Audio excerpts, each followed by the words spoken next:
har faktisk masser at tale om. Det ved de bare ikke. Endnu. Om et øjeblik vil vi vise dem, at de har mere til fælles, end de umiddelbart tror.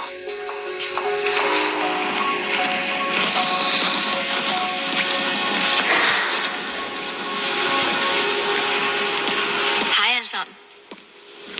Tak fordi I er kommet. Thomas, vil du stille dig der?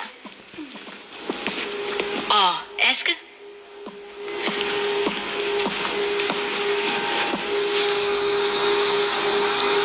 Thomas, du bor med din familie i et dejligt hus på Vinkelhøj 8 i Viby. Før I flyttede ind, var det faktisk dit barndomshjem, Aske. Det er rigtigt. Ja.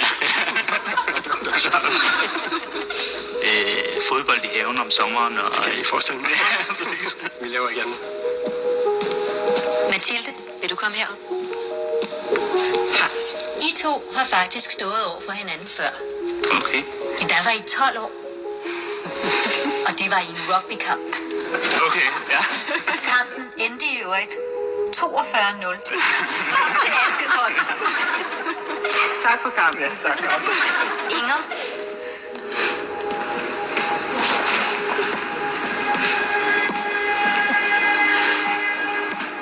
Mathilde, den nat, du kom til verden for 27 år siden på Christiania, var Inger det første menneske, du så.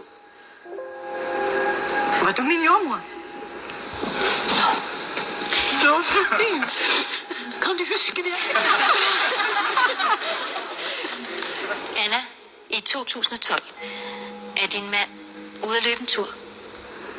Pludselig falder han om med hjertestop. Ja. Heldigvis er der en, der reagerer hurtigt og redder ham. Knud, vil du komme herop?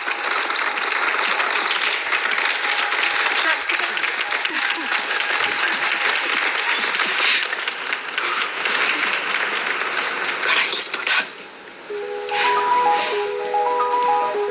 Lige under overfladen kan fuldstændig fremmede vise sig at være nogen, du i virkeligheden er forbundet med.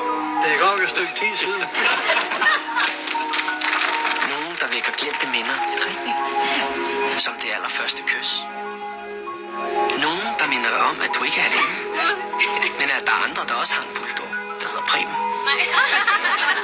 Nogen som Thomas, der slukkede en brand hjemme hos Vibeke. Vi er så taknemmelige for, at brandvæsenet kom så hurtigt. Nogen, du har gamet med i overvis, men Kender I to hinanden? aldrig hilst på. Nej. Altemann, mød Lil Salt. Det er løgn.